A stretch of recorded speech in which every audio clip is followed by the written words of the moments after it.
The coffee had gone cold in my travel mug 3 hours ago, but I kept taking sips anyway. Anything to stay alert. 14 hours. That's how long I'd been at St. Mary's Hospital, elbows deep in surgeries and emergency consults. 29 years old, and I couldn't remember the last time I'd slept more than 4 hours straight. The exhaustion lived in my bones now, permanent as the thin scar on my left forearm from a scalpel accident during my residency. It was Tuesday night, nearly midnight, when I finally signed off on my last patient chart and grabbed my jacket from the staff lounge. The hospital always felt different at this hour. Quieter. The daytime chaos of gurneys rattling down hallways and overhead pages calling for doctors had faded into something almost peaceful. Almost. I pushed through the emergency exit doors into the October night. Boston cold hit my face immediately, that kind of damp chill that seeps through every layer you're wearing. The parking lot stretched out before me, half empty under flickering yellow security lights that had needed replacing for months.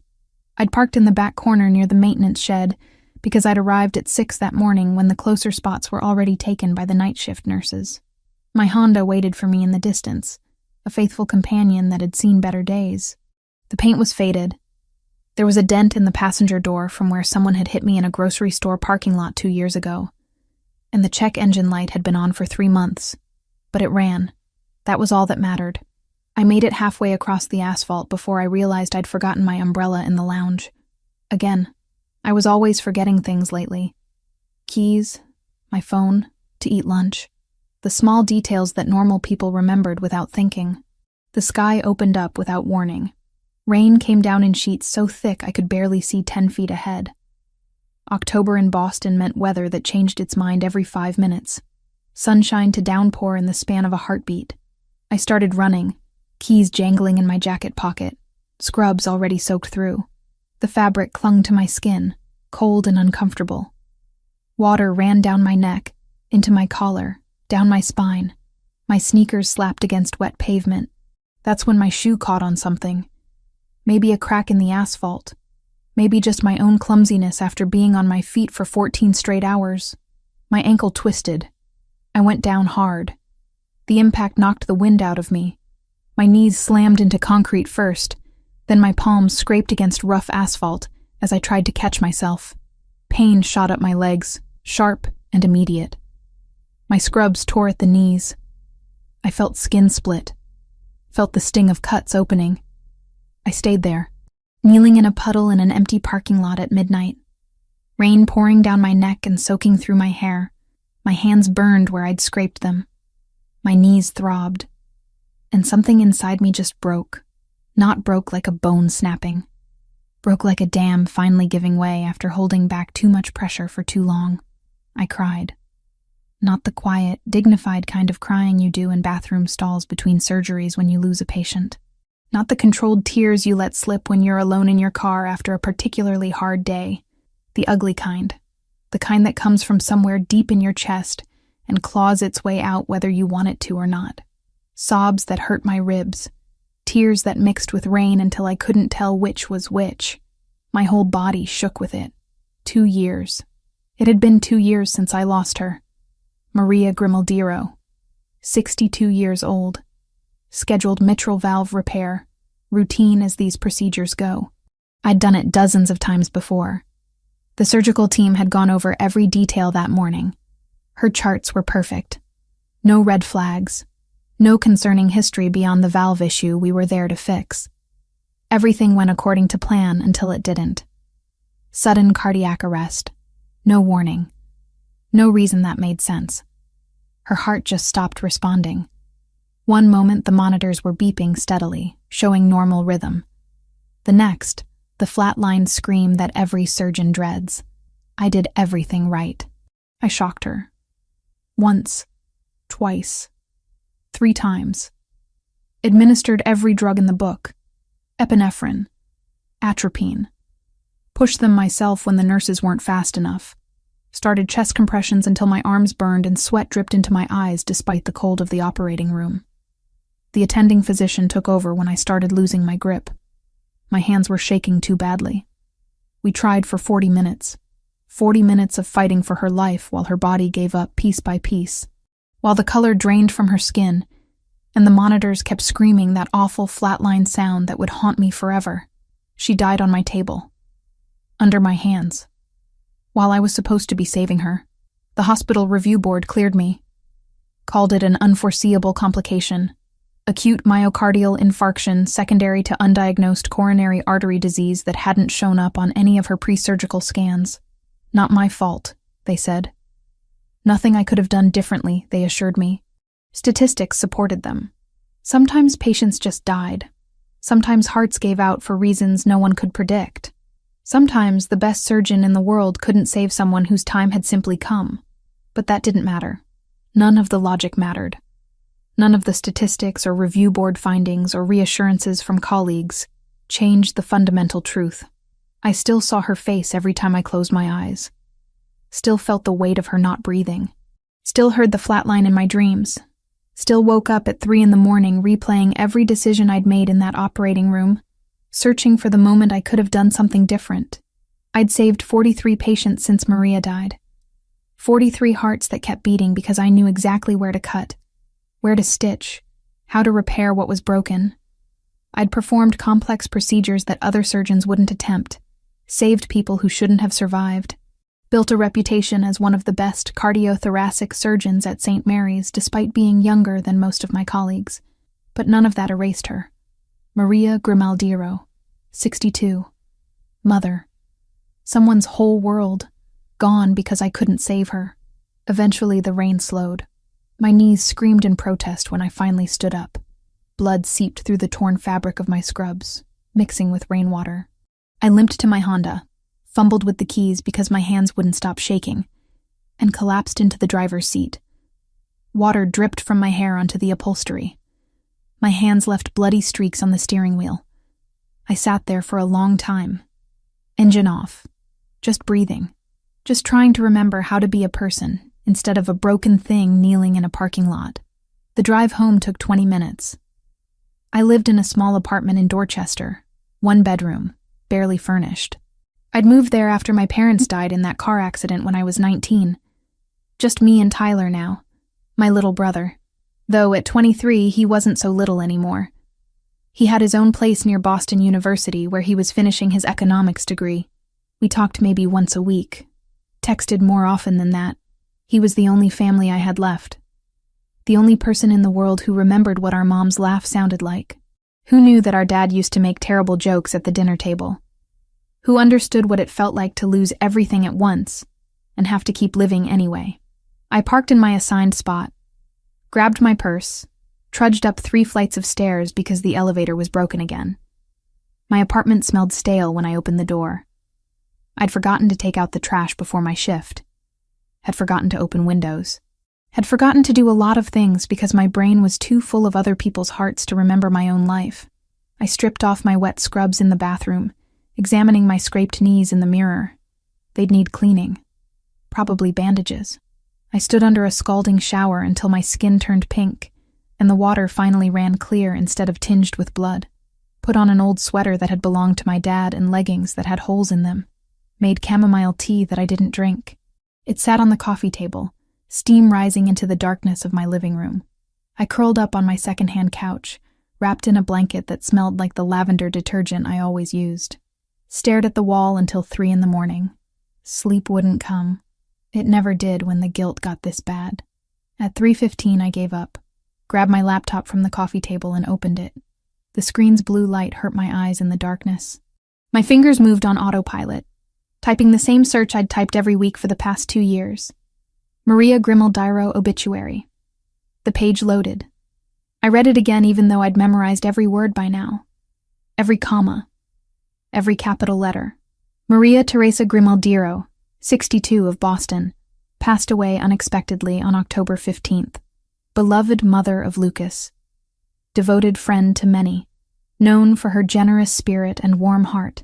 Maria spent her life caring for others, volunteering at St. Anthony's Church and supporting local charities. She will be deeply missed by all who knew her. Services held at St. Anthony's Church. Burial at Oak Ridge Cemetery. I'd gone to her funeral. Stood in the back of the church where no one would recognize me. Watched her family grieve from a distance. Saw her son, A man about my age with dark hair and darker eyes, standing at the front pew with shoulders so rigid they looked like they might snap. He never cried, just stood there, stone-faced, while person after person came up to offer condolences he clearly didn't want. I'd left before the burial. Couldn't watch them lower her casket into the ground. Couldn't face what I'd done.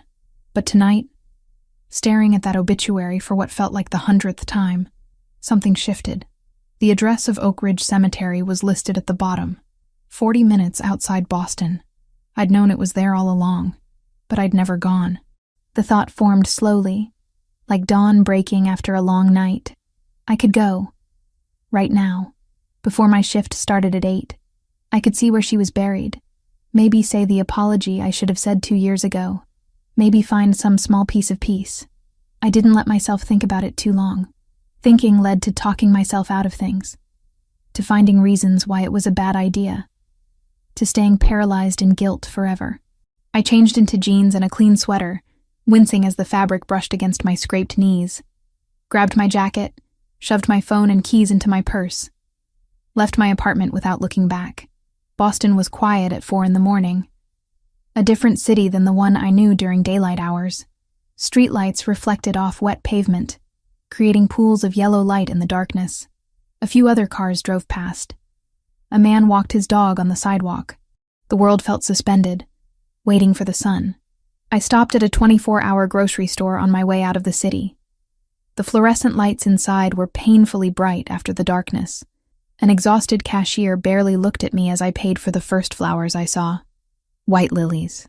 They seemed appropriate, clean, respectful. The kind of flowers you brought to someone's grave when you were the reason they needed a grave in the first place. The drive to Oak Ridge took exactly 38 minutes. I counted. Watched the city give way to suburbs, then to stretches of road lined with bare trees. October had stripped most of them already. They stood like skeletons against the pre-dawn sky. The cemetery gates were open when I arrived. No one else was there. Just rows and rows of headstones stretching out under a gray sky that promised more rain later. The grounds were immaculately maintained. Grass cut short. Paths swept clean. Trees planted at regular intervals to provide shade during summer months. I drove slowly through the grounds, searching for the section listed in the obituary. Found it near a cluster of old oak trees that gave the place its name. Parked my car and got out, clutching the lilies like they might disappear if I didn't hold on tight. Her headstone was black granite with gold lettering. Simple. Elegant. Maria Teresa Grimaldiro. Beloved mother. The dates of her birth and death. Nothing about how she died. Nothing about the surgeon who failed her. Nothing about the 40 minutes of chest compressions that weren't strong enough to bring her back. I knelt in the grass.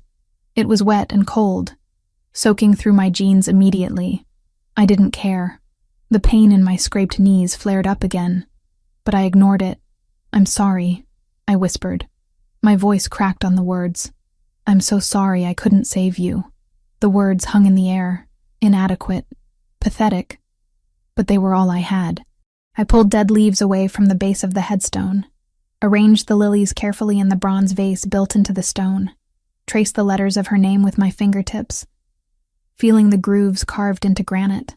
I don't know if you can hear me. I don't know if it matters, but I think about you every day.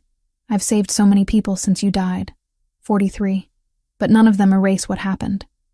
None of them bring you back, and I'm so tired of carrying this.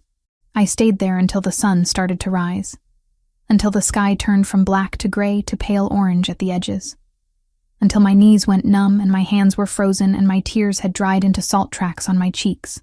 When I finally stood to leave, something had loosened in my chest. Not forgiveness, not peace, but something close to it. The smallest bit of release, like a knot that had been pulled tight for 2 years had finally loosened just enough to let me breathe. I promised her I'd come back, that this wouldn't be the last time, that I'd keep her grave clean and bring her fresh flowers and make sure someone remembered her besides just the people who had known her in life. Then I drove back to the hospital and started another shift. Saved 3 lives that day. Went home. Slept for 5 hours without dreaming of flatlining monitors. After that first visit, I couldn't stay away. The peace I'd felt at Maria's grave however fleeting, was the first relief I'd experienced in 2 years. Something about being there, speaking to her, apologizing out loud instead of just in my head at 3 a.m. It mattered. So I went back. Wednesday morning, 6 o'clock. Before my shift started at 8, I drove the 38 minutes to Oak Ridge Cemetery with fresh lilies in the passenger seat. The sun was just starting to rise, painting the sky in shades of pink and gold, beautiful in a way that made my chest ache. I found her grave easily this time, knelt in the grass, which was slightly drier than it had been during that first rain-soaked visit, removed the wilted flowers from the bronze vase, replaced them with fresh ones, cleaned the headstone with the sleeve of my jacket until the black granite shone. I came back, I told her. My voice sounded small in the vastness of the cemetery. Like I promised.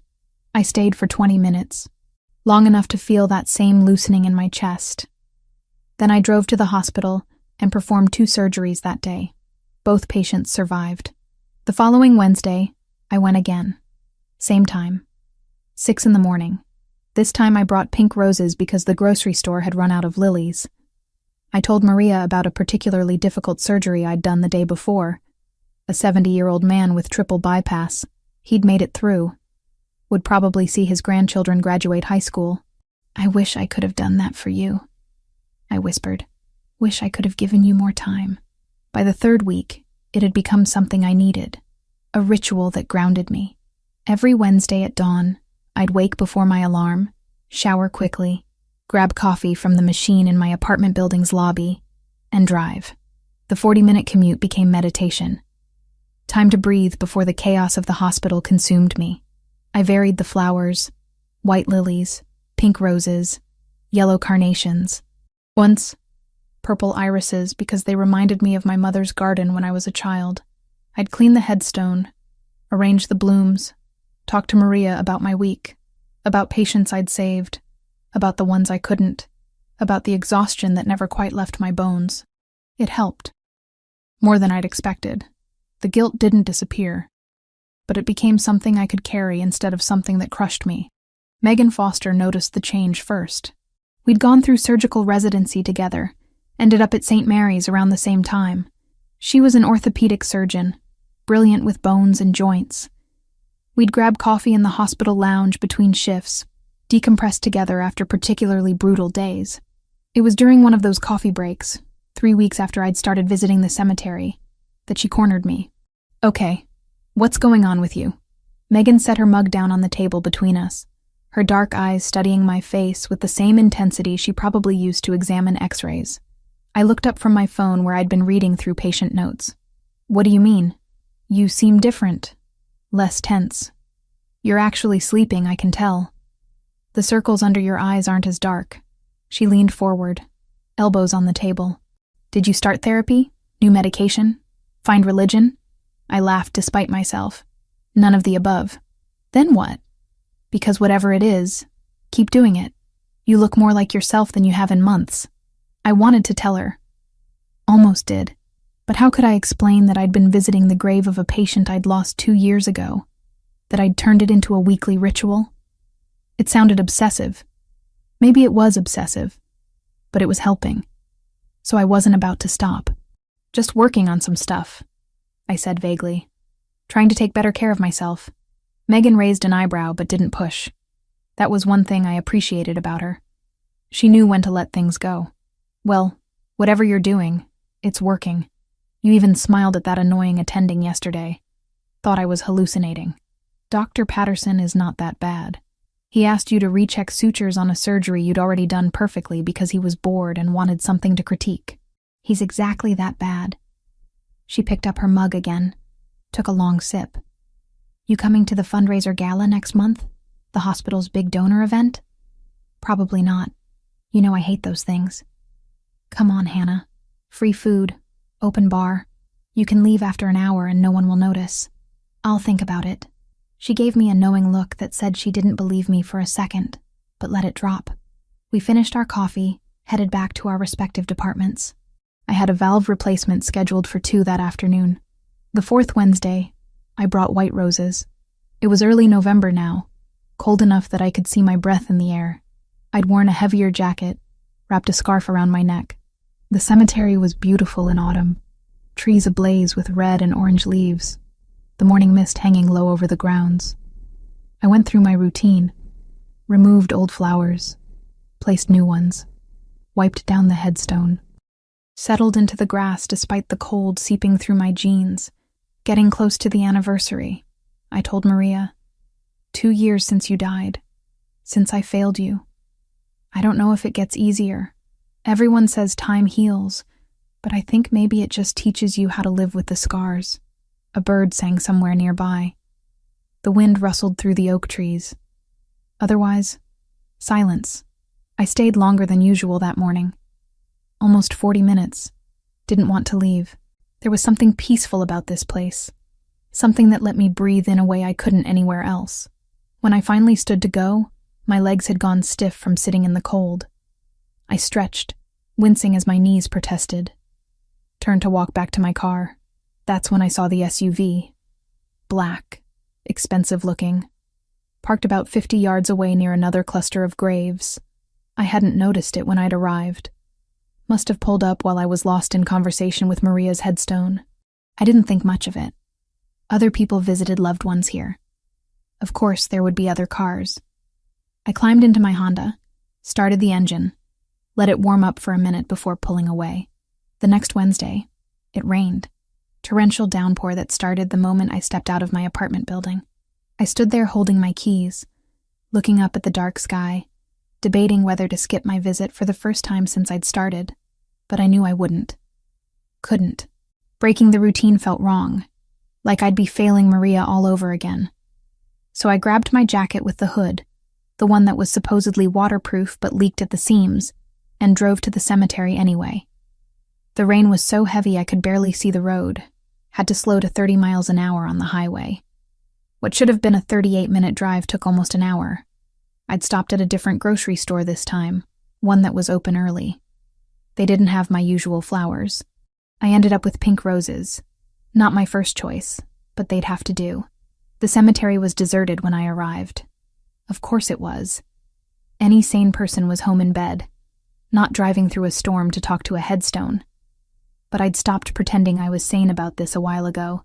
I parked close to Maria's section, killed the engine, sat there for a moment watching rain hammer against my windshield, took a deep breath. Then I grabbed the roses and got out. The water soaked through my supposedly waterproof jacket within seconds. Rain ran down my neck, plastered my hair to my skull, turned my jeans heavy and cold. I trudged across the grass, shoes squelching with every step. Maria's grave looked lonely in the storm. The flowers I'd left last week were beaten down by rain. I knelt in the mud, not caring anymore about staying dry. I was already drenched. "Sorry about the pink roses," I said, raising my voice to be heard over the downpour. "They were out of lilies. Seems like everyone's buying flowers today." I pulled the dead flowers from the vase, set them aside, arranged the new roses carefully despite my numb fingers. Then I just knelt there, rain pouring down, and let myself feel everything I'd been holding back all week. I'm so tired, Maria. So tired of carrying this, of feeling like I failed you. I know you probably wouldn't want me to torture myself like this, but I can't stop, can't let go. The rain kept falling. Thunder rumbled somewhere in the distance. I don't know how long I stayed like that. Long enough for my knees to go numb. Long enough for the cold to seep into my bones. Long enough that when I finally heard footsteps approaching through the mud, I didn't react at first. Then a shadow fell across me. I looked up slowly, rain dripping into my eyes. A man stood beside me, tall, dark hair slicked back from the rain. Wearing an expensive black suit that somehow still looked immaculate despite the storm, he held a massive umbrella, the kind that could shelter 3 people. But he wasn't offering to share it. He was just standing there, staring down at me with eyes so dark they were almost black, intense in a way that made my heart stutter. I froze. My hand was still on Maria's headstone, fingers pressed against the cold granite. "How did you know her?" His voice was quiet, controlled. But there was something underneath it. Something sharp. I should have stood up, should have said something, but my brain had short-circuited. Because I recognized him. Not his face, exactly, but I knew who he was. The man from her funeral. The one who'd stood at the front pew with shoulders like iron. Her son. My voice came out as barely a whisper. I cleared my throat, tried again. I was her doctor. His expression didn't change. Just kept looking at me with those dark, unreadable eyes. Her doctor. Yes. I finally forced myself to stand, though my legs were shaking. From cold or fear or both. I was. Her doctor. Before I couldn't finish the sentence. Before she died. Before I let her die. Before I failed to save her. He studied me for a long moment. Rain continued to pour down around us. I was shivering now, teeth starting to chatter, but I couldn't look away from him. You come here often, he said. Not a question. A statement. How did he know that? Had he seen me before? This is the first time in the rain. Something flickered in his eyes. Too quick to identify. You should get out of the storm. You'll get sick. Then he turned and walked away. Just like that. Didn't introduce himself. Didn't ask my name. Didn't demand to know why I'd been visiting his mother's grave every week for a month. I stood there, frozen, watching him disappear into the rain. Watching him climb into that black SUV I'd seen last week. Watching him drive away without looking back. My heart was pounding. Hands trembling. And it wasn't from the cold anymore. I stumbled back to my car, soaked through, started the engine with shaking fingers. Blasted the heat, but I couldn't stop shivering. He'd known I came here often, which meant he'd seen me before. Had he been watching? Following me? Or did he come here too, to visit his mother, and we just never crossed paths until today? I should have asked his name. Should have explained myself better. Should have done something other than stand there like an idiot, while he looked at me with those dark, knowing eyes. By the time I got back to my apartment, I was shaking so hard I could barely get my key in the lock. I peeled off my wet clothes, stood under a scalding shower until feeling returned to my fingers, changed into dry sweats, and made tea I actually drank this time. But I couldn't stop thinking about him, about the way he'd looked at me, about the controlled intensity in his voice when he'd asked how I knew her, about the fact that he'd walked away without demanding answers, without accusing me of anything, without revealing whether he knew what had happened to his mother. I called in sick to the hospital. Told them I had a migraine. Spent the rest of the day on my couch, wrapped in blankets, unable to stop replaying that encounter in my head. The next morning, I woke to my phone buzzing. A text from Megan. You okay? HR said you called in sick. That's not like you. I stared at the message for a long time before typing back. Fine. Just needed a day. I'll be in tomorrow. She responded immediately. Want me to bring you soup? I'm off at 6. I'm good. Thanks, though. I wasn't good, but I didn't know how to explain what was wrong. Didn't know how to put into words the fear that had settled in my chest. The fear that Maria's son knew exactly who I was. Knew that I was the surgeon who'd failed to save his mother. And that encounter in the rain wasn't random at all. I didn't go back to the cemetery the next Wednesday. Told myself it was because I had back-to-back surgeries scheduled. Told myself I needed a break from the routine. But the truth was simpler and more pathetic. I was scared. Scared of running into him again. Scared of those dark eyes that seemed to see through me. Scared of what he might know. Megan noticed my distraction during a procedure on Thursday afternoon. I was assisting her on a complex knee reconstruction. My usual steady hands fumbling with the retractors. You okay over there? She asked, glancing at me over her surgical mask. Fine. Just tired. You sure? Because you've been spacing out all week. Want to grab dinner after this? Talk about whatever's going on? Can't. Have an early morning tomorrow. It wasn't a lie. I did have an early surgery scheduled. But I also didn't want to talk about the man at the cemetery. Didn't want to explain why I'd been visiting my dead patient's grave every week. Didn't want to see the judgment in Megan's eyes. The following Thursday night, everything changed. I was finishing up paperwork in the doctor's lounge when my pager went off. Trauma Bay 3. Gunshot wound. All hands on deck. I ran. That's what you do when trauma pages you. You don't walk, you don't think. You just run. The emergency department was chaos when I arrived. Paramedics wheeling in a gurney at full speed. Blood everywhere. Nurses shouting. The attending barking orders. Male, approximately 30 years old, single GSW to the abdomen, entry wound lower right quadrant, no exit wound, BP dropping, heart rate 130 and climbing. I snapped on gloves, moved to the patient's side. His face was pale, lips tinged blue, shock setting in. We needed to move fast. Get him to OR2, now. Page anesthesia. I need 4 units of O-negative standing by. The surgical team mobilized with practiced efficiency. Within minutes, we had him prepped and under. I made the incision, found the bullet lodged near his liver, carefully extracted it, repaired the damage, sutured bleeding vessels, worked for 3 hours straight until his vitals stabilized. He'd live. Barely. But he'd live. It wasn't until we'd moved him to the ICU that I looked at his chart. Anthony Pellegrini. 32 years old. No listed next of kin. And a police officer stationed outside his room asking questions about gang affiliations. My stomach dropped. I knew that name meant something. Knew it was connected to organized crime. But I'd done my job. Saved his life. That's what I did. I didn't judge. Didn't ask questions. I just operated. 3 days later, Anthony was stable enough to be moved to a regular room, though still under police custody. I checked on him during rounds, keeping my visits brief and professional. He was healing well. Would probably be discharged within a week. That afternoon, I finished my last surgery around 4. Exhausted, hungry, wanting nothing more than to go home and sleep. I trudged to the parking lot, keys already in hand. That's when I saw it.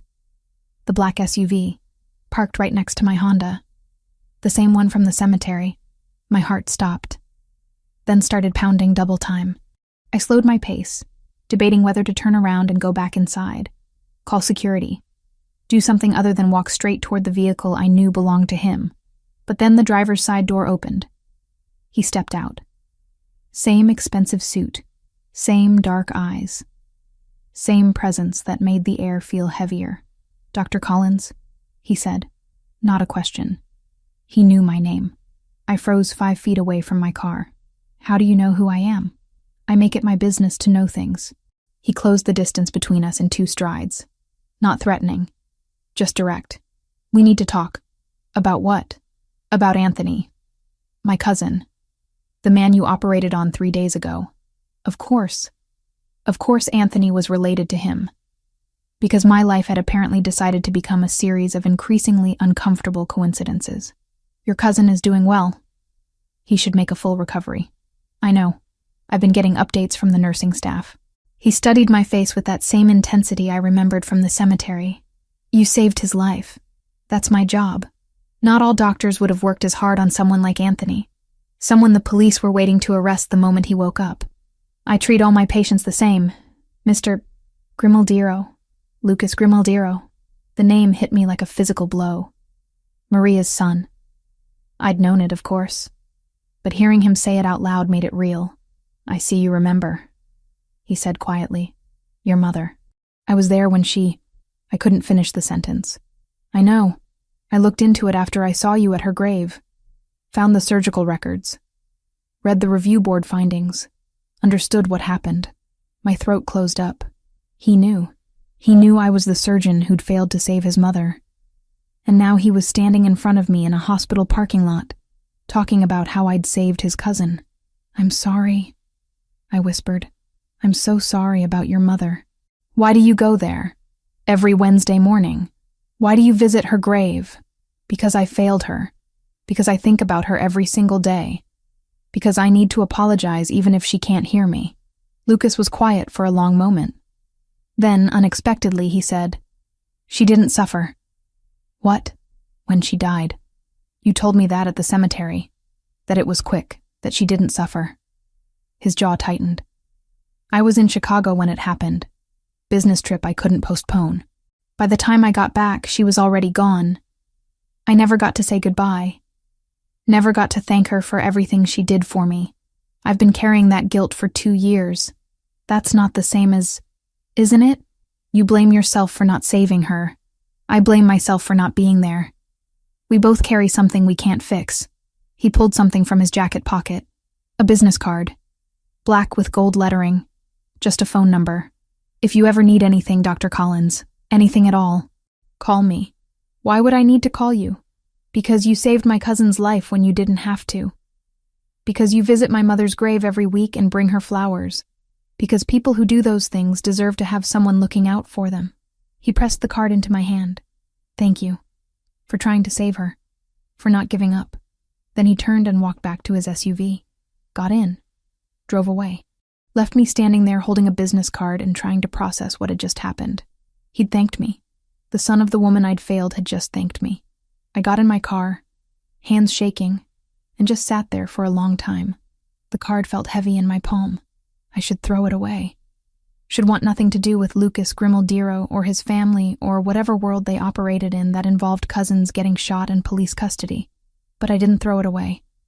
I slipped it into my wallet. Told myself it was just because it would be rude to toss it immediately. Told myself I'd never actually call that number. Drove home. Made dinner I didn't eat. Lay in bed staring at the ceiling until 3 a.m. Finally got up. Grabbed my laptop. Searched his name properly this time instead of just reading his mother's obituary. Lucas Grimaldiro. Businessman. Owns several legitimate enterprises. Real estate. Restaurants.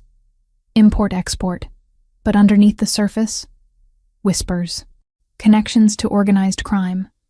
The Grimaldiro family. Boston's Italian Mafia. Territory disputes. Violence handled quietly and efficiently. I should have been terrified. Should have reported the encounter to someone. Should have stayed far away from anything connected to that world. Instead, I thought about how he'd looked when he said his mother didn't suffer. About the grief in his eyes that matched my own. About the fact that he'd thanked me instead of blamed me. 2 days later, I went back to the cemetery. Early morning.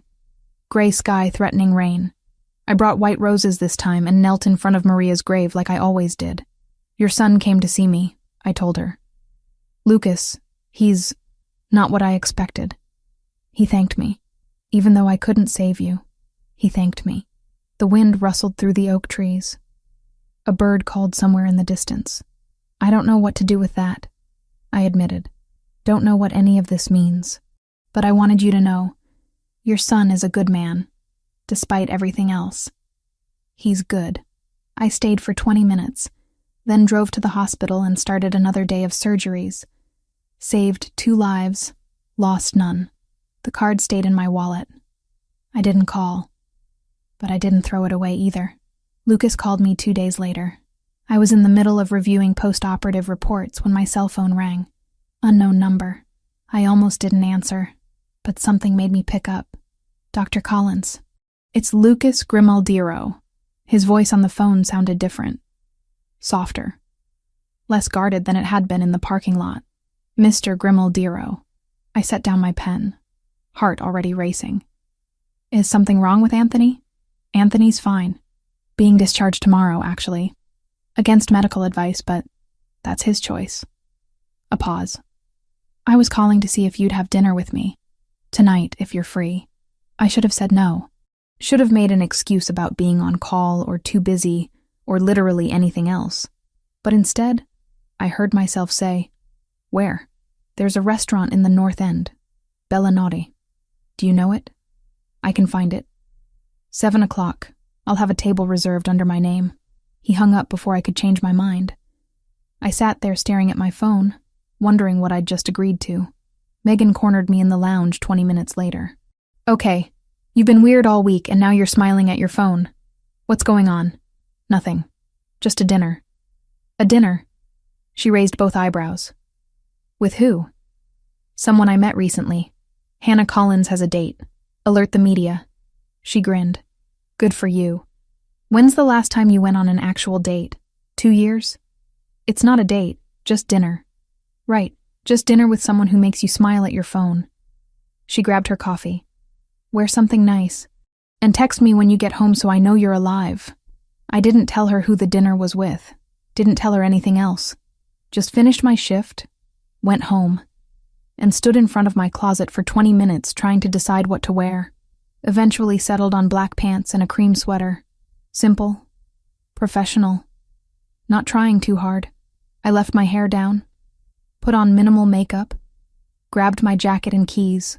Bella Notte was tucked away on a quiet side street in Boston's North End, the city's Italian neighborhood. Small, elegant, the kind of place that didn't advertise because they didn't need to. The host greeted me at the door. "Dr. Collins, Mr. Grimaldiro is waiting for you." He led me through the main dining room to a private area in the back. Quieter, more intimate. Lucas stood when he saw me, buttoning his suit jacket in a gesture that seemed automatic. "Thank you for coming." "Thank you for inviting me." I sat in the chair he'd pulled out, feeling awkward. Out of place. This is a beautiful restaurant. My family owns it. Well, my aunt runs it. But the recipes are my mother's. He sat across from me, and for the first time I saw something other than intensity in his eyes. Softness. Grief. She used to cook here on weekends. Said it kept her connected to her roots. A waiter appeared with wine, poured 2 glasses without asking, then disappeared. Lucas raised his glass slightly. To my mother, and to the doctor who tried to save her. I didn't know what to say to that. So I just lifted my glass and took a sip. The wine was rich, smooth, probably expensive. "Tell me about her," I said quietly. "Your mother. Not as a patient, as a person." Lucas leaned back in his chair, wineglass cradled in one hand.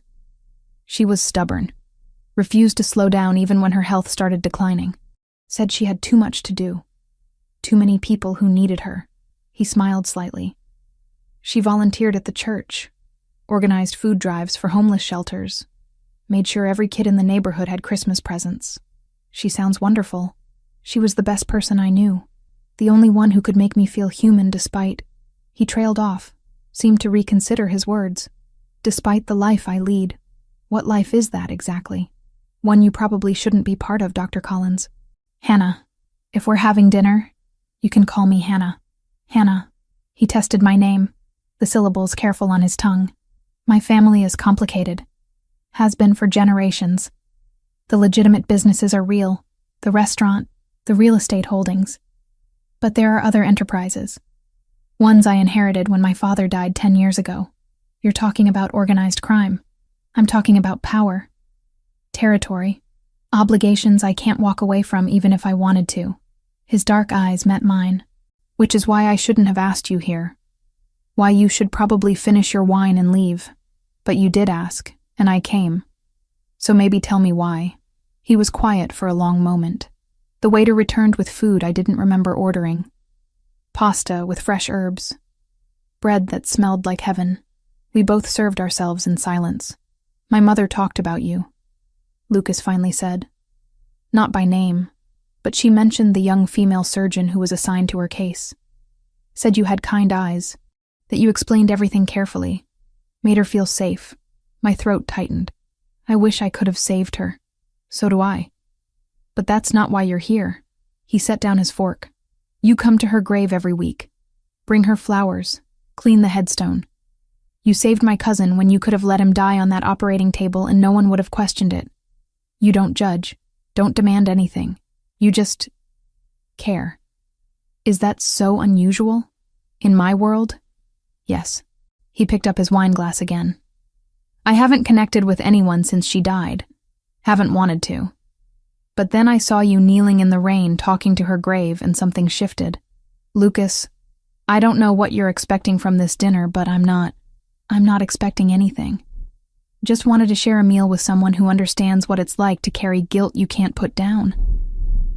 His phone buzzed on the table. He glanced at it, frowned, silenced it. Tell me about your life, Hannah. Outside the hospital. So I did. Told him about losing my parents when I was 19. About raising Tyler alongside finishing medical school. About the long hours and the exhaustion, and the way my entire identity had become wrapped up in saving people. We talked through dinner, then dessert, then coffee. The conversation flowed easier than it should have. He asked questions that showed he was actually listening. Shared stories about his mother that made me laugh. Mentioned his aunt who ran the restaurant. his cousin Anthony, who was apparently notorious for getting into trouble. He's been arrested 4 times, Lucas said with something that might have been affection. Never learns. But he's family. Family means everything to you. It's all I have left. When the check came, Lucas paid despite my protests. Walked me to my car like a gentleman from another era. The night air was cold, my breath visible. "Thank you for this," I said, fumbling with my keys. "For dinner. For talking about your mother. It helped. We should do it again. Next week. Same time. Lucas, I don't think... Just dinner. Nothing more. I promise." He stepped closer, not touching, but near enough that I could feel his warmth. "I know this is complicated. No, you shouldn't be anywhere near me. But I'd like to see you again." Every rational thought in my head screamed to say no, to walk away from this man and whatever darkness surrounded him. But standing there in the cold Boston night, looking into eyes that reflected the same grief and loneliness I felt, I couldn't make myself refuse. "Okay. Next week." He smiled. Actually smiled. It transformed his face from hard and dangerous to something almost boyish. "Next week, then. Drive safe, Hannah." I got in my car, started the engine, watched him walk back toward the restaurant in my rearview mirror. My hands were shaking, not from fear, from anticipation. I texted Megan when I got home like I'd promised. "Home safe. Dinner was good." She responded immediately. "Just good? Need details tomorrow." I didn't give her details. Didn't tell her that I'd had dinner with a man connected to organized crime. Didn't mention that I'd agreed to see him again. Just went to bed and lay awake thinking about Lucas's smile and the way he'd said my name. The following Wednesday, I went back to the cemetery. Found Lucas already there, standing beside his mother's grave with fresh roses. White ones. Same as mine. "We keep meeting here," he said without turning around. "Seems to be a pattern." I knelt beside him, placed my flowers next to his. "Do you come every week too?" "When I can. Business doesn't always allow it." He crouched down, traced his mother's name on the headstone. "Thank you for last night. For listening. Thank you for inviting me." We stayed there together for 20 minutes. Not talking. Just existing in shared grief. When we finally stood to leave, Lucas caught my hand. "Same restaurant. Same time. This week. You're persistent. I know what I want, Hannah. And I want to know you better." He let go of my hand, walked to his SUV, drove away. Left me standing there with a racing heart, and the certain knowledge that I was walking into something I didn't fully understand. But I went anyway. That night, and the next week, and the week after that. 6 dinners turned into something I looked forward to more than I wanted to admit. The call came at 2 a.m. I was deep in sleep when my phone started vibrating on the nightstand, pulling me out of dreams I wouldn't remember. I fumbled for it in the darkness, squinting at the screen. Unknown number. I almost declined, but something made me answer. Maybe instinct. Maybe the part of me that was always a doctor, always on call, always ready for emergencies. "Hello?" "Hannah," Tyler's voice, shaking, terrified. "Hannah, I need help." I sat up so fast my head spun. "Tyler? What's wrong? Are you hurt? I'm at the police station. They're saying I owe money. A lot of money. These guys, they came to my apartment and they said if I don't pay $20,000 by tomorrow, they're going to..." His voice cracked. "Hannah, I'm scared." My heart stopped. $20,000. "What did you do?" "It was just a poker game. Some guys from school said it was casual, just for fun. But it wasn't casual and I kept losing, and they said I could pay them back later. But now they want it all at once, and I don't have it." Words tumbling out in a panicked rush. "I'm so sorry. I'm so sorry. I didn't mean for this to happen." I closed my eyes, trying to think through the fear. Who are these people, Tyler? I don't know. Russians, I think. One of them had an accent. "Hannah, what do I do?" Russians. My mind immediately went to the Bratva, the Russian organized crime network I'd read about when researching Lucas. This was bad. This was very bad. "Okay, listen to me. Did they hurt you?" "No. But they said..." He took a shaky breath. "They said if I don't have the money by Friday, they'll break my legs. Maybe worse." Friday. That gave us 48 hours. I had $8,000 in my savings account.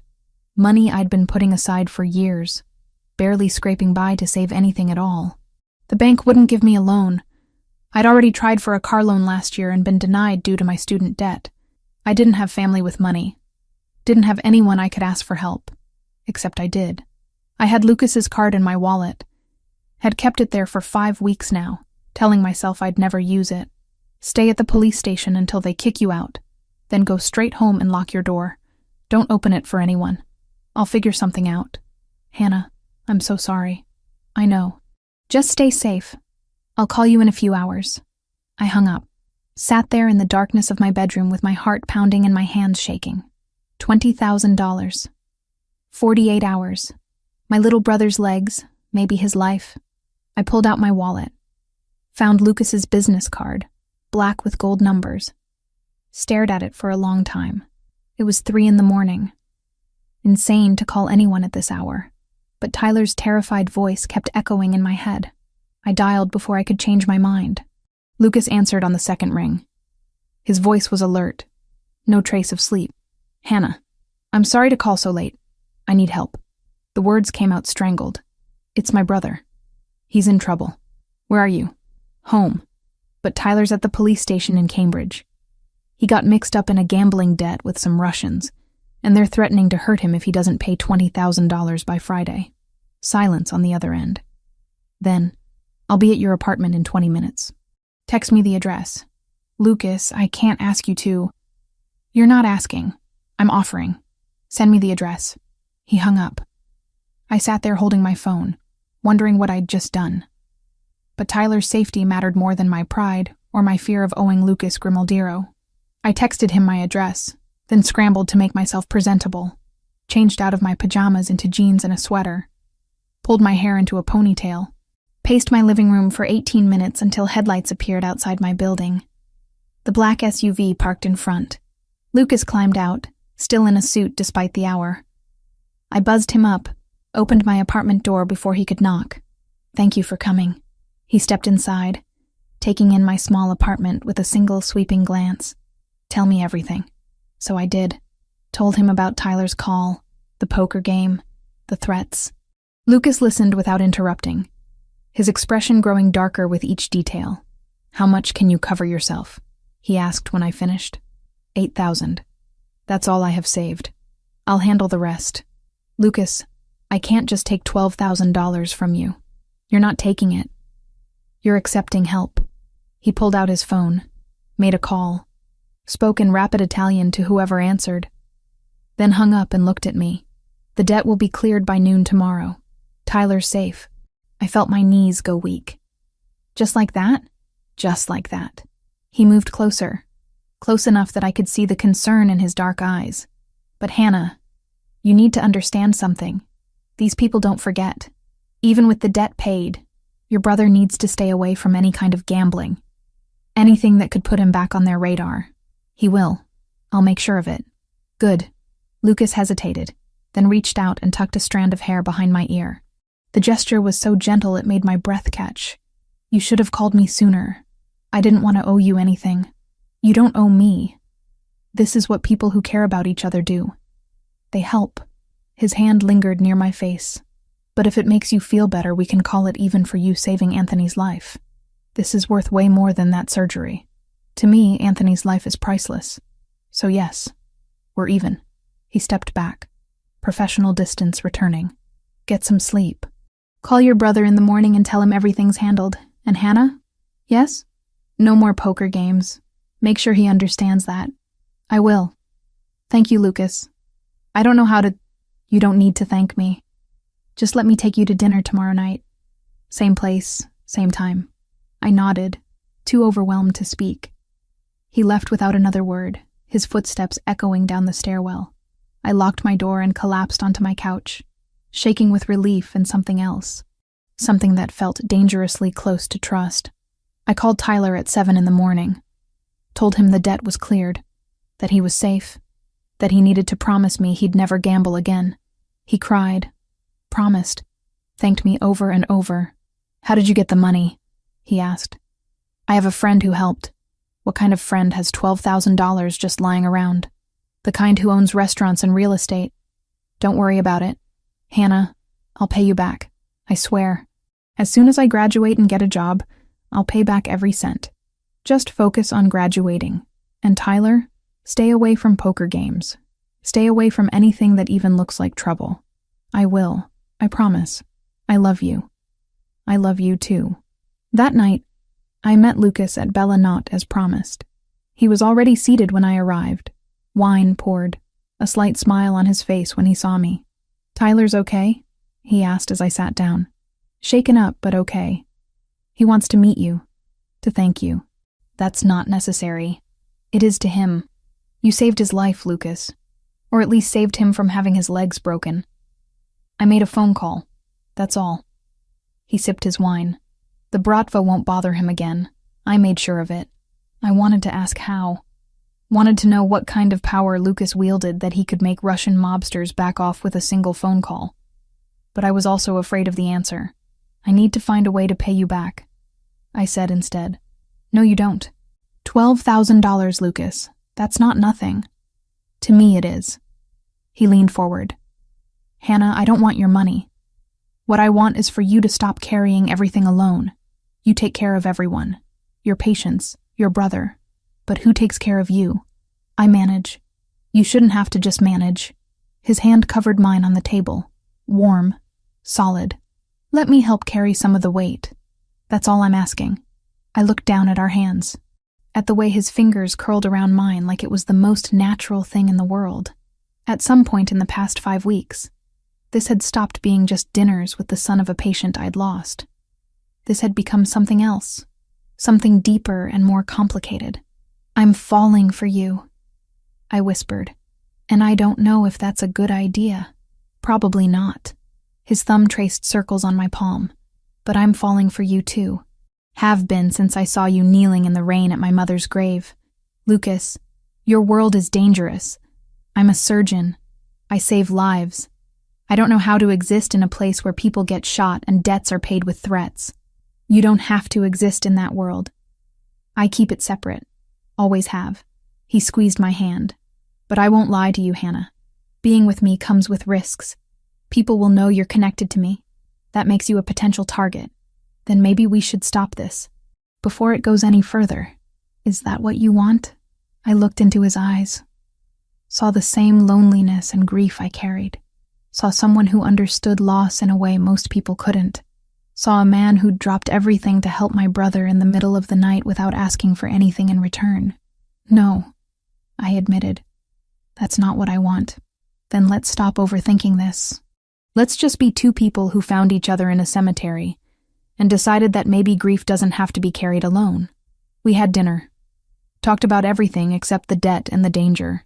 He told me about his aunt's upcoming birthday party. I told him about a particularly difficult surgery I had scheduled. We laughed about Anthony's terrible jokes, shared dessert, held hands across the table like teenagers. When he walked me to my car later, he pulled me close and kissed me for the first time. Gentle at first, then deeper. His hands cupped my face like I was something precious, something worth protecting. I'll keep you safe, he murmured against my lips. I promise. And despite every logical reason not to, I believed him. 5 weeks became 6, then 7.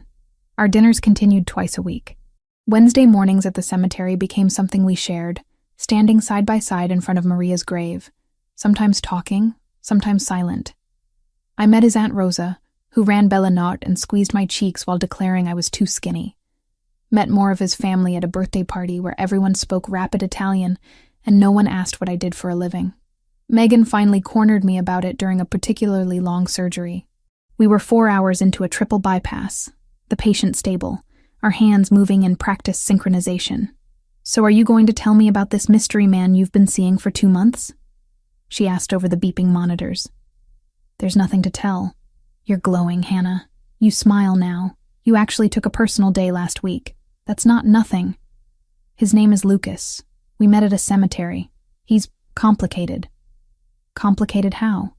His family is in the import-export business. Megan snorted. That's code for Mafia, isn't it?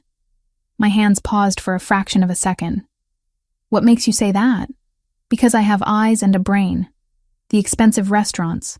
The way you're suddenly very vague about where you spend your time.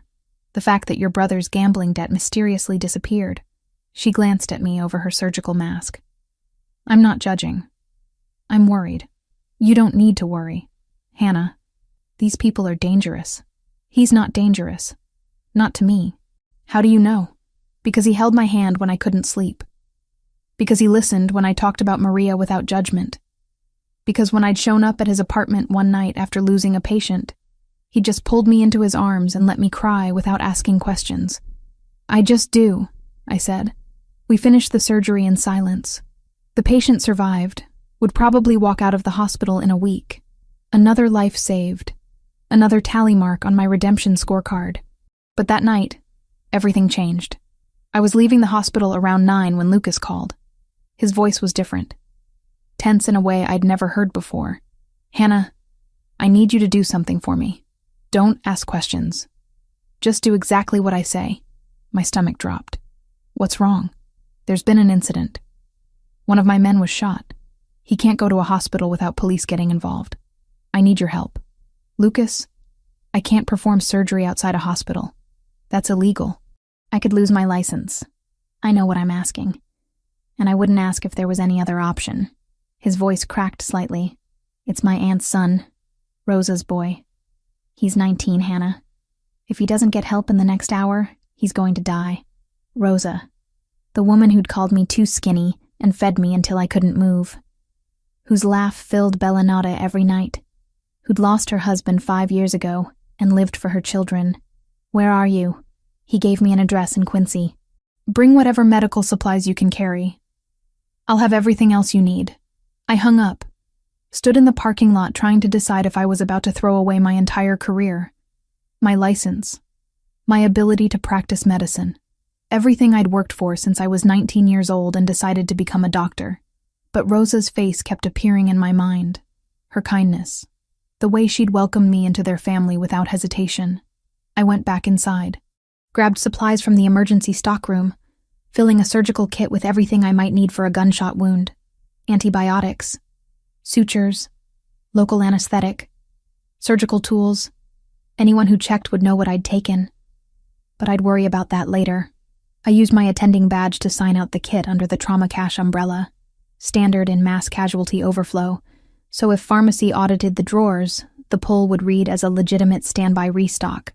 It wouldn't fool a determined investigator forever, but it bought me time and kept the night shift from getting blindsided by missing instruments.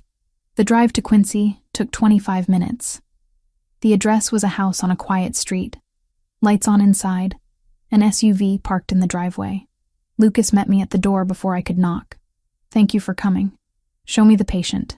He led me through a modest living room into what looked like a converted bedroom.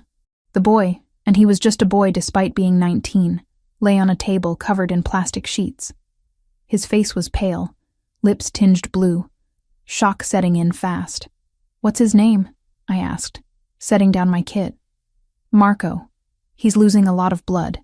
I moved to Marco's side, assessed the wound. Entry point in the right lower abdomen, no exit wound. The bullet was still inside, probably lodged near his liver. This was bad. This was very bad.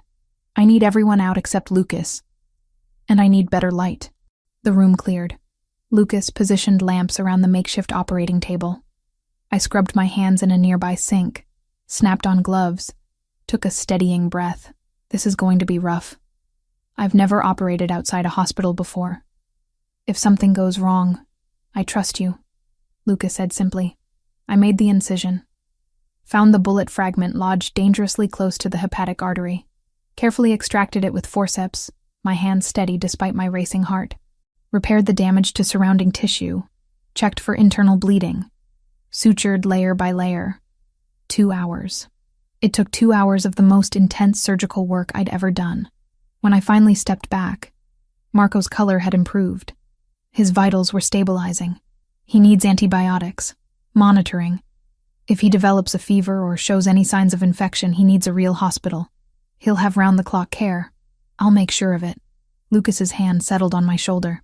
You saved his life. I looked down at my blood-covered hands. At the makeshift operating room.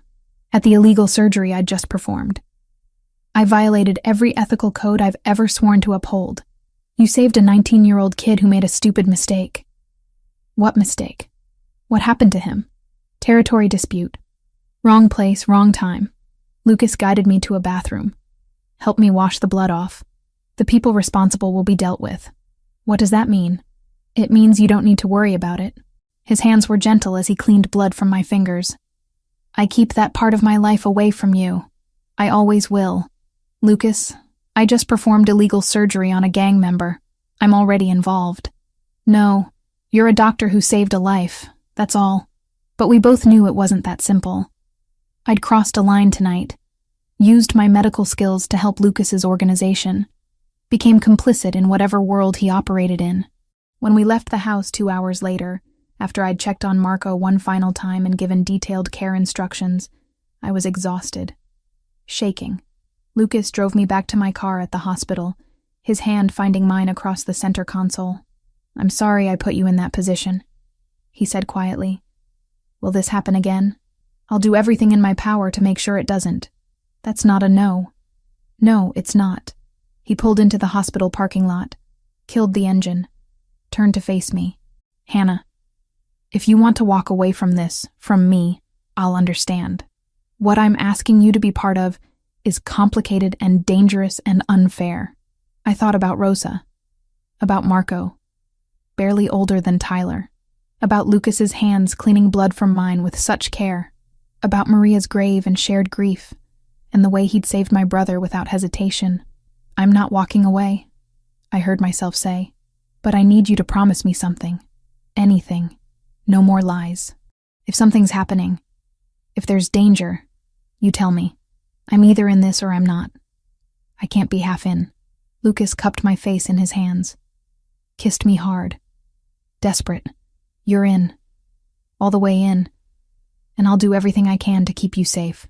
I went home that night and lay in bed until dawn, wondering what I'd gotten myself into, wondering if saving one life was worth compromising everything else. But when I closed my eyes, all I could see was Marco's color returning, his breathing stabilizing, his life continuing because I'd been there. I'd saved him. Whatever else happened, whatever consequences I faced, I'd saved him, and maybe that was all that mattered. The days after Marco's surgery blurred together. I went through the motions at the hospital, performing surgeries with steady hands while my mind replayed that night over and over. The blood, the makeshift operating table, the way Lucas had looked at me afterward, like I'd done something heroic instead of something that could cost me my medical license. Megan's concerns echoed in my head constantly. She wasn't wrong. This was dangerous. But every time I thought about walking away, I remembered Lucas's face when he talked about his mother, the way he'd saved Tyler without hesitation, how he made me feel less alone in my grief. 3 days after Marco's surgery, Lucas showed up at my apartment with takeout from an Italian place I'd never heard of. Not Bella Nota this time. Somewhere quieter, more intimate. "How's Marco?" I asked as we settled onto my couch with containers of pasta. "Healing well, no infection. He wants to thank you personally, but I told him that's not happening." "Good." I twirled pasta around my fork. "Lucas, we need to talk about what happened." "I know." He set down his food, turned to face me fully. "I put you in an impossible position, asked you to compromise everything you believe in, and I'd do it again if it meant saving Rose's son. But I understand if that makes you want to walk away. I don't want to walk away. That's what scares me." I met his eyes. I should want to, should be horrified by what I did. But when I think about Marco dying on that table because I refused to help, I can't regret it. "You're a good person, Hannah. Too good for my world." "Stop saying that. I'm not some innocent caught up in your darkness. I made a choice. I chose to save him. I chose you. I took his hand. But I need to know what I'm actually choosing. No more keeping me separate from your life. If we're doing this, I need the truth." Lucas was quiet for a long moment. Then he stood, walked to my window, looked out at the dark street below. "My family has been in Boston for 4 generations. Started with my great-grandfather running protection for Italian businesses in the North End. By the time my grandfather took over, we controlled half the neighborhood. My father expanded into legitimate businesses. But the other side never went away. What other side specifically? Gambling mostly. Some import-export that isn't always legal. We don't deal drugs. Don't traffic people. Those are lines we don't cross. He turned back to face me. But we're still criminals, Hannah. We still hurt people who cross us. Still operate outside the law. And the shooting? Marco's shooting? Rival organization. Chinese triad called the Dragon Verde. They've been pushing into territory we've held for 20 years. There have been incidents. Marco was in the wrong place at the wrong time. Is it going to escalate? I'm trying to negotiate a settlement, but these things don't always end peacefully. His jaw tightened, which is why I need you to understand the risk. If you're with me, you become a target. Not immediately, not directly. But people will know you matter to me. That makes you vulnerable. What if I'm willing to take that risk? Why would you be? Because when I was with him, the guilt about Maria felt bearable. Because he looked at me like I was more than just a surgeon who'd failed someone. Because for the first time in 2 years, I felt like I might be able to breathe again. Because I'm falling in love with you. I said quietly. And I think you're falling in love with me too. Lucas crossed the room in 3 strides, pulled me up from the couch, kissed me like he was drowning, and I was air. When we finally broke apart, both breathing hard, he rested his forehead against mine. I'm completely in love with you. Have been since I saw you crying in the rain over my mother's grave. Then we figure it out. Together. He kissed me again. Slower this time. More careful. Like he was memorizing the shape of my mouth. We ended up in my bedroom. A tangle of limbs and whispered confessions. He told me about the scar on his shoulder from a fight when he was 16. I told him about the panic attacks I'd had after Maria died. We mapped each other's damage and decided it was beautiful anyway. The next few weeks fell into a pattern. I'd spend days at the hospital, nights with Lucas at his place or mine, Wednesday mornings at the cemetery, twice weekly dinners with his family. Tyler came to visit one weekend, met Lucas, pronounced him intense but okay, before pulling me aside to ask if I was sure I knew what I was doing. Not even a little bit, I admitted. But I'm doing it anyway. Just be careful, Hannah. You're the only family I have left. You too. No more gambling. Haven't touched a card since that night. Promise. But the peace didn't last. It never does in Lucas's world. I was finishing up paperwork after a long surgery when my phone rang. Lucas's name on the screen. I answered, smiling. Hey, I was just thinking about you. Hannah, listen to me very carefully. His voice was ice. You need to leave the hospital right now. Don't go to your car. Don't go home. There's a coffee shop 2 blocks west. Go there. My men will meet you. My blood turned cold. What's happening? The triad. They know about us. I have intel they're planning something. Could be nothing. Could be a threat against you to get to me. I'm not taking chances. Lucas, I can't just leave. I have patience. Hannah. His voice cracked slightly. Please, just do this. For me. I'd never heard him sound scared before. That more than anything made me move. I grabbed my jacket, told the charge nurse I had a family emergency, practically ran out of the hospital. The coffee shop was crowded. I found a table in the back, ordered something I didn't drink, waited. 20 minutes later, 2 men in dark suits appeared at my table. Dr. Collins. We're here to take you somewhere safe. I followed them to an SUV. Different from Lucas's, but the same general presence. They drove me to a building in downtown Boston. Upscale apartment building. The kind with doormen and marble lobbies. Top floor.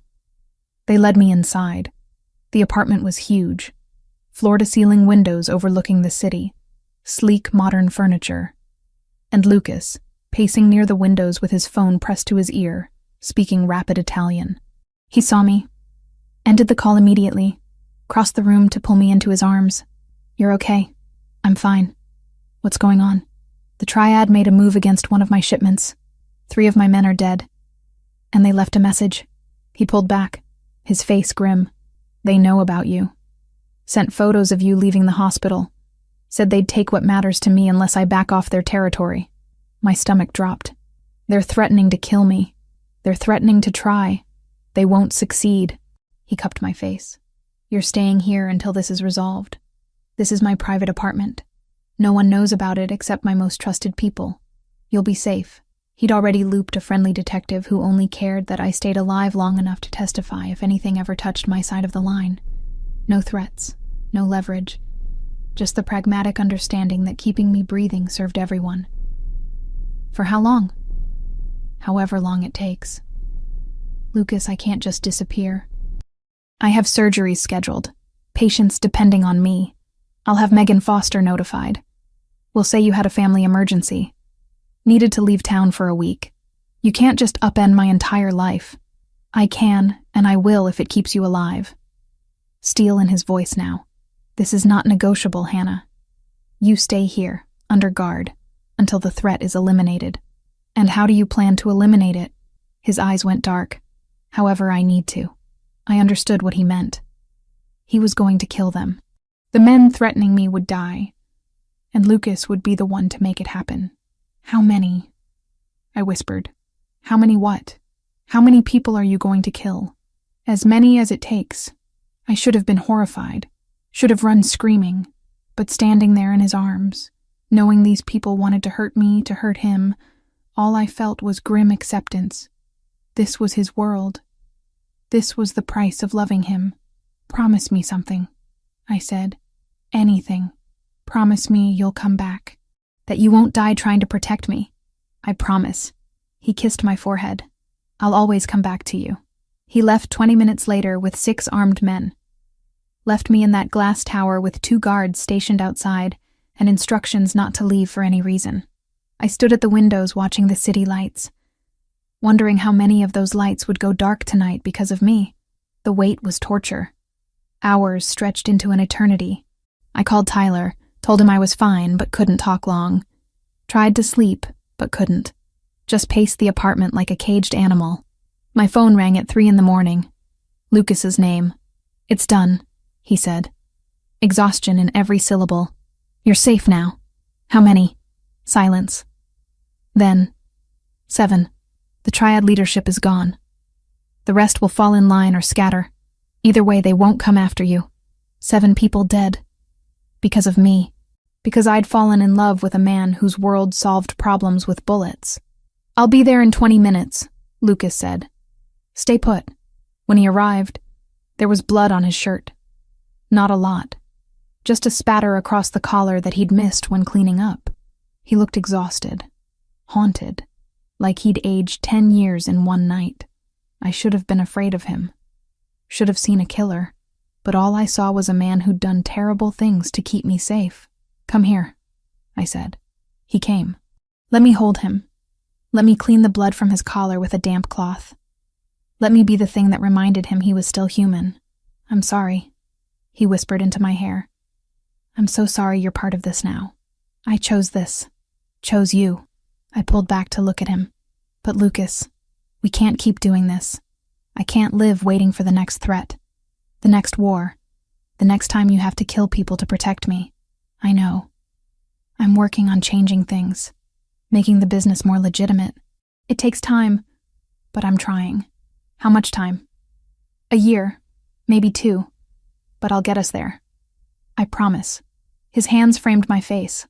I'll build us a life where you don't have to be afraid. Where our children don't grow up in this world. Our children. He'd said it so casually, like it was a given that we had a future. You think about that? I asked. Having kids with me? Every day. I kissed him. Slow and deep and desperate, tasting the future he promised. The life we might have if we survived long enough to claim it. We made love in that glass tower as dawn broke over Boston. Gentle and fierce, and tinged with the knowledge that we'd crossed another line tonight. 14 people dead because of the territory war Lucas fought. And I loved him anyway. Maybe that made me broken. Maybe it made me complicit. But lying there in his arms as morning light spilled across the floor, all I could think was that I'd choose him again. Every time. Even knowing the cost. 3 months after the war with the triad ended, I moved out of my apartment in Dorchester. Lucas insisted I stay with him in his mansion in Beacon Hill. The place was enormous, 3 stories of brick and iron gates and security that made Fort Knox look casual, but it felt like a home. His home. And slowly, mine too. I resigned from St. Mary's 2 weeks after moving in. Couldn't reconcile the 2 halves of my life anymore. The doctor who saved everyone, and the woman who'd performed illegal surgery on a gang member, who loved a man responsible for 14 deaths. Megan tried to talk me out of it over coffee one last time. "You're throwing away your career," she said, concern etched across her face. "Everything you worked for since you were 19. I'm not throwing it away. I'm redirecting it." I'd thought about this carefully. Lucas's family foundation funds community clinics in the North End. They need a medical director, someone to oversee operations, hire staff, make sure people who can't afford regular health care get treatment. That's charity work, Hannah. You're one of the best cardiothoracic surgeons I've ever seen. And I'll still be a surgeon. Just at a clinic instead of a hospital. Still saving lives. Just different ones. She studied me for a long time. You love him that much? I do. More than I thought I could love anyone. Then I hope he deserves you. She squeezed my hand. Be happy, Hannah. And call me if you need anything. I promised I would. And when she texted the next morning, just checking on you, I answered for once, instead of letting the message sit until the worry turned into silence. Anything at all. The clinic work turned out to be exactly what I needed. Less pressure, more connection with patients. People who couldn't afford insurance, who worked 3 jobs just to feed their families. I treated everything from minor infections to serious cardiac issues. Set up a program for diabetic patients. Partnered with local hospitals for cases that needed more intensive care. Rosa worked there 2 days a week, handling administrative tasks and translating for Italian-speaking patients. Marco, fully recovered from his gunshot wound, started college with plans to become a physician's assistant. Tyler visited once a month, still uncomfortable with Lucas, but grateful for his sister's happiness. Wednesday mornings at the cemetery continued. Lucas and I would stand at Maria's grave together, sometimes bringing flowers, sometimes just standing in comfortable silence. The guilt had softened over the months, not disappeared. It never would, but it no longer crushed me. One particular Wednesday in late March, unseasonably warm with cherry blossoms starting to bloom across Boston, we stood at Maria's grave longer than usual. Lucas had been quiet all morning, distracted in a way that wasn't like him. "My mother would have loved you," he said suddenly. "Would have welcomed you into the family with open arms. Probably would have started planning the wedding the moment she met you. I wish I could have known her. Really known her. Not just as a patient." She was stubborn, opinionated, had very specific ideas about how things should be done. He smiled slightly. "You remind me of her sometimes. The way you stand your ground. Don't let anyone push you around. Is that a compliment?" "It's an observation. And yes, a compliment." He turned to face me fully, taking both my hands in his. "Hannah, I know our relationship started in an unconventional way, that we've been through things most couples don't experience in a lifetime. But you've become everything to me. You make me want to be better. Make me believe I can be more than just the role I inherited." My heart started racing. "Lucas, what are you saying?" He dropped to one knee right there in front of his mother's grave, pulled a small velvet box from his jacket pocket, opened it to reveal a ring, simple and elegant. A single diamond that caught the morning light. "I'm saying that I love you more than I thought I was capable of loving anyone. That you saw the worst parts of my world and chose to stay anyway. That I want to spend the rest of my life making you as happy as you've made me." His voice was steady, but his hands trembled slightly. "Hannah Carter Collins, will you marry me?" Tears streamed down my face. I thought about the long path that had led us here, my failure to save his mother, the cemetery visits, the illegal surgery, the violence and danger, the way he'd saved Tyler without hesitation, how he looked at me like I was the only thing that mattered. "Yes," I whispered, then louder. "Yes, I'll marry you." He slipped the ring onto my finger, stood, pulled me into a kiss that tasted like promise and redemption. When we finally broke apart, both laughing and crying, I noticed fresh flowers on Maria's grave that hadn't been there when we arrived. White lilies, just like the ones I'd brought that very first time. "Did you do that?" I asked. "My Aunt Rosa. I told her I was proposing today. She wanted to make sure my mother was here for it in spirit." I looked down at the flowers, at the grave of the woman whose death had brought us together. "Thank you, Maria," I said quietly, "for everything, for raising him right, for somehow bringing us together. I'll take care of him. I promise." Lucas's arms came around me from behind, his chin resting on my shoulder. "She knows. Somehow, I think she's been orchestrating this from the beginning." We stayed like that for a long time. Then we drove back to the mansion and called everyone we knew. Rosa cried and immediately started planning the wedding. Anthony congratulated Lucas and made inappropriate jokes about bachelor parties. Tyler flew in from a conference to meet us for dinner, shook Lucas's hand, and told him not to screw this up. The wedding happened 4 months later in a small church in the North End, the same one where Maria's funeral had been held. It felt right, like we were closing one chapter and opening another in the same sacred space. I wore a simple white dress. Lucas wore a black suit that made him look like a movie star. Rosa cried through the entire ceremony. Tyler walked me down the aisle with tears in his eyes. Megan stood as my maid of honor, still slightly worried but supportive. When the priest asked if I took Lucas Grimaldiro to be my husband, in sickness and health, for richer or poorer, I looked into those dark eyes that had seen so much pain and said, "I do," without hesitation. And when he kissed me as his wife, the church erupted in applause. The reception was at Bella Nota, the entire restaurant reserved for family and close friends. There was Italian food that could feed an army, wine that flowed endlessly, music and dancing until 2 a.m. Lucas's aunt danced with him, whispering something in Italian that made him laugh. Tyler got drunk and gave an embarrassing speech about how I'd always been too serious, and it was good to see me happy. At the end of the night, Lucas and I stood on the restaurant's back terrace, looking out at the Boston skyline. His jacket was draped over my shoulders against the chill. "Any regrets?" he asked quietly. "Not a single one." "You?" "Only that my mother isn't here to see this." He pulled me closer. "But I think she'd approve. Think she'd be happy that we found each other." "I know she would be." I rested my head on his shoulder. "Lucas, there's something I need to tell you." "That sounds ominous." "It's not. At least I hope it's not." I took a deep breath. "I'm pregnant. 6 weeks. I found out 3 days ago." He went completely still. Then he spun me around, hands on my shoulders, eyes wide. "You're pregnant? We're having a baby?" "We're having a baby." The joy on his face was indescribable. He picked me up, spun me around, kissed me hard. "We're having a baby," he repeated, like he couldn't quite believe it. "Are you happy?" "Happy doesn't even begin to cover it."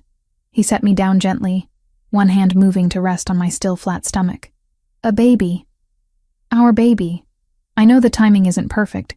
We just got married. The clinic is still getting established. The timing is perfect. Everything about this is perfect." He kissed me again. "I love you, Hannah Grimaldiro. You and our baby, more than anything in this world." 6 months later, standing in front of Maria's grave on a Wednesday morning in early autumn, I whispered the news to her. "I'm sorry I couldn't save you, but I promise I'll take care of your son and your grandchild. I'll make sure they know about you, about your kindness and your strength. You'll live on through us."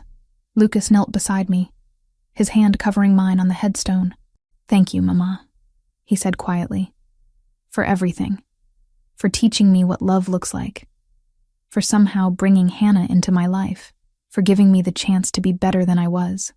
We stayed until the sun rose higher, until warmth touched our faces, until peace settled over us like a blessing. Then we left the cemetery hand in hand, ready to face whatever came next. Together. Always together. Life wasn't perfect. Lucas's world still had dangers, still had complications that would never fully go away. But we'd built something real from grief and guilt and second chances. Built a family, built a future, and standing there with his hand in mine, our child growing inside me, I knew I'd choose this life again, every single time.